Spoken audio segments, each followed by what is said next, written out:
আজিৰ এই ভিডিঅ'টিত class 8ৰ general সায়েন্সৰ কেইটামান ইম্পৰ্টেণ্ট কুৱেশ্যন আলোচনা কৰিম। এই কুৱেশ্যন কেইটা ক্লাছ 8ত পঢ়া ছাত্ৰ-ছাত্ৰীসকলৰ লগতে বিভিন্ন ধৰণৰ কম্পিটিটিভ এক্সামৰ কাৰণে প্ৰিপেয়াৰ কৰি থকা বন্ধু-বান্ধৱীসকলৰ কাৰণে বহুত বেছি ইম্পৰ্টেণ্ট হয়। তোমালোকে ভিডিঅ'টো শেষলৈকে চাবা। প্ৰথমতে আমি চাওঁ আহা যে ক্লাছ 8ৰ জেনেৰেল সায়েন্সৰ অধ্যায় 1 শস্য উৎপাদন আৰু ব্যৱস্থাপনাৰ পৰা প্ৰিভিয়াছ ইয়াৰত কি কুৱেশ্যন আহিছিলে। ঠিক আছে, এইখিনি আমি প্ৰথমতে চাই লওঁ। এই বাতিৰ পৰা প্ৰিভিয়াছ ইয়াৰত আহিছিলে যে 2,4-D is a chemical substance which is use farmer as a, অৰ্থাৎ 2,4-D ৰাসায়নিক পদাৰ্থবিধ খেতিয়কসকলে তলৰ কোনটো কাৰণত ব্যৱহাৰ কৰে। নেক্সট ইয়াৰ পৰা কুৱেশ্যন আহিছিলে যে which of the following is a kharif crop, তলৰ কোনবিধ খাৰিফ শস্য, এইটো কুৱেশ্যন আহিছিলে।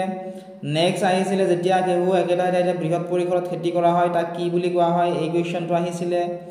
নেক্সট আহিছিলে ইয়াৰে পৰা যে the crops grown in October to March are known as, অক্টোবৰৰ পৰা মাৰ্চ মাহলৈ যি শস্যৰ খেতি কৰা হয় তাক কি বুলি জনা যায়। Difference between fertiliser and manure is, অৰ্থাৎ কৃত্ৰিম সাৰ আৰু ৰাসায়নিক সাৰৰ মাজত পাৰ্থক্য কি। ঘৰত ঘেঁহু ৰখা আলুৰ পাতত শুকান নিমপাতৰ গুৰি দি ৰখা হয়, ইয়াৰ কাৰণটো কি। এনেকুৱা ধৰণৰ কুৱেশ্যন এইবাৰ তোমালোকৰ আহিব, গতিকে চাই যোৱা। প্ৰথমতে ইয়াৰ পৰা ইম্পৰ্টেণ্ট হৈছে যে কিমান খ্ৰীষ্টাব্দলৈকে মানুহে অঘৰী জীৱন যাপন কৰিছিলে। গতিকে মনত ৰাখিবা যে খ্ৰীষ্টপূৰ্ব 10,000 মান চনলৈকে মানুহে অঘৰী জীৱন যাপন কৰিছিলে।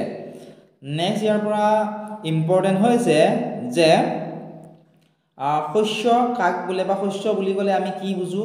গতিকে একে জাতৰ উদ্ভিদ সৰহকৈ একে ঠাইতে যদি খেতি কৰা হয় তাক শস্য বুলি কোৱা হয়। গতিকে ইয়াৰ পৰাই এই কুৱেশ্যনটো বনাই দিছিল যে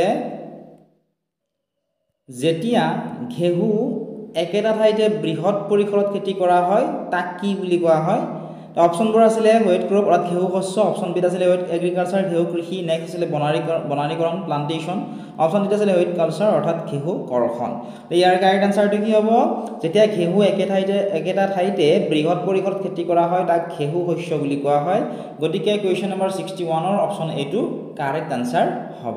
নেক্সট চোৱা, প্ৰায়ে কম্পিটিটিভ এক্সামসমূহত আহি থাকে যে খাৰিফ শস্য আৰু ৰবি শস্যনো কি হয়, বা কুৱেশ্যনটো এনেকৈ বনায়ো দিয়ে যে বাৰিষা কালত উৎপাদিত শস্য কি বুলি কোৱা হয় বা শীতকালত উৎপাদিত শস্য কি বুলি কোৱা হয়। গতিকে এইখিনি তোমালোকে মনত ৰাখিব লাগিব যে বাৰিষা কালত যি শস্যৰ সিঁচা হয় সেই শস্যবিলাককে খাৰিফ শস্য বোলে। ভাৰতবৰ্ষত সাধাৰণতে বাৰিষা কাল জুনৰ পৰা ছেপ্টেম্বৰ মাহলৈকে থাকে। ধান, মাকৈ, চয়াবিন, বাদাম, কপাহ আদিবোৰ হৈছে খাৰিফ শস্য। ঠিক একেধৰণে ৰবি শস্য কাক বোলে, শীতকালত উৎপাদিত শস্যক ৰবি শস্য বুলি কোৱা হয়। বা কুৱেশ্যনটো ওলোটাই দিয়ে যে শীতকালত উৎপাদিত শস্য কি বুলি কোৱা হয়, ৰবি শস্য, বা তলৰ কোনবিধ ৰবি শস্যৰ উদাহৰণ বা তলৰ কোনবিধ খাৰিফ শস্যৰ উদাহৰণ। ঠিক আছে, এনেকুৱা ধৰণৰ প্ৰশ্নবোৰ বনাই দিয়ে। আৰু ৰবি শস্যৰ সময় হৈছে অক্টোবৰৰ পৰা মাৰ্চ মাহলৈকে। আৰু ৰবি শস্যৰ উদাহৰণ হৈছে ঘেঁহু, বুট, মটৰ, সৰিয়হ, তিচি আদিবোৰ হৈছে ঘেঁহু শস্যৰ ৰবি শস্যৰ উদাহৰণ। ঠিক আছে, এইখিনি তোমালোকে মনত ৰাখিব লাগিব। এইখিনিৰ পৰা এনেধৰণে কুৱেশ্যনটো বনাই দিব পাৰে। The crops grown in October to March are known as, অৰ্থাৎ অক্টোবৰৰ পৰা মাৰ্চ মাহলৈ যি শস্যৰ খেতি কৰা হয় তাক কি শস্য বুলি জনা যায়। অপশ্যন এত আছিলে খাৰিফ শস্য, অপশ্যন বিত আছিলে ৰবি শস্য, অপশ্যন চিত আছিলে শৰৎ শস্য, অপশ্যন নম্বৰ ডিত আছিলে বসন্ত শস্য। আমি অলপ আগতে পঢ়িলোঁ যে অক্টোবৰৰ পৰা মাৰ্চ মাহলৈ যি শস্যৰ খেতি কৰা হয় তাক কি শস্য বোলে, ৰবি শস্য বুলি কোৱা হয়। আৰু তোমালোকে মনত ৰাখিবা যে জুনৰ পৰা ছেপ্টেম্বৰ মাহলৈ যি শস্যৰ খেতি কৰা হয় তাক খাৰিফ শস্য বুলি কোৱা হয়। ঠিক আছে, এইটো মনত ৰাখিবা। নেক্সট ইম্পৰ্টেণ্ট হৈছে ক্লাছ 8ৰ ছাত্ৰ ছাত্ৰীখিনিৰ কাৰণে যে শস্য উৎপাদনৰ আটাইতকৈ প্ৰয়োজনীয় কামটো কি। এইটো মনত ৰাখিবা যে বীজ সিঁচাটো হৈছে শস্য উৎপাদনৰ আটাইতকৈ প্ৰয়োজনীয় কাম। তোমালোকক যদি ইয়াৰে PDF-সমূহ লাগে এতিয়াই তোমালোকে ডেছক্ৰিপশ্যনত দিয়া লিংকত ক্লিক কৰি আমাৰ এপটো ডাউনলোড কৰিলে তাত তোমালোকে ইয়াৰে PDF-সমূহ পাবা, লগতে কুৱেশ্যন আনচাৰবোৰ তাত তোমালোকে পাবা। আৰু তাৰ পৰা NIMS পৰীক্ষাত বা বিভিন্ন ধৰণৰ কম্পিটিটিভ এক্সামত তাৰ পৰা তোমালোকৰ কুৱেশ্যনবোৰ আহিব। নেক্সট ইয়াৰ পৰা মনত ৰাখিবলগীয়া হৈছে এইখিনি যে সাৰ কেই প্ৰকাৰৰ আৰু কি কি। সাৰ হৈছে 2 প্ৰকাৰৰ, এবিধ হৈছে জৈৱিক সাৰ আৰু এবিধ হৈছে ৰাসায়নিক সাৰ। জৈৱিক সাৰ আমি ঘৰতে প্ৰস্তুত কৰি ল'ব পাৰোঁ, কিন্তু ৰাসায়নিক সাৰ কাৰখানাত প্ৰস্তুত কৰা হয়।